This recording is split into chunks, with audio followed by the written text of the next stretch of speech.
1 pan creamy chicken gnocchi with asparagus. Here's what you'll need to prepare this recipe. Melt a couple of tablespoons of butter in a deep, large skillet, and then saute the chicken that you have cut into bite-sized pieces and seasoned generously with salt and pepper.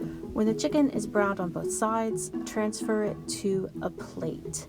If the skillet seems a little dry, add another pat of butter, let it melt slightly, and then add the shallots, garlic, and thyme. Cook until the shallots soften, and then sprinkle in the flour. Be sure to thoroughly stir the flour so that all of the flour is coated in the fat before adding the dry vermouth or wine.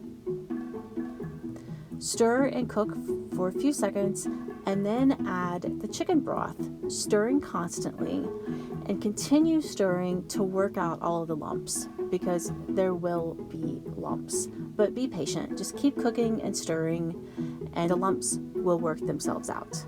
Once you have a smooth sauce, add the asparagus that you have cut into 1.5 inch lengths, the package of gnocchi, and the heavy cream, or half and half, depending on how creamy you would like your creamy chicken and gnocchi.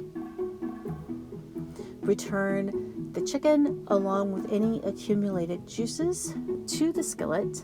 Give everything a good stir. Season with salt and pepper, oregano, basil, and crushed red pepper. Give everything a good stir. Cover and cook, stirring occasionally until the gnocchi is heated through and the asparagus is crisp tender.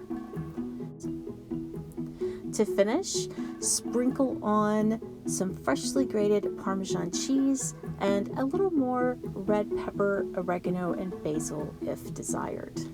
I hope you enjoyed this video. For the complete recipe and others, please visit us at arkansasonline.com/cooking.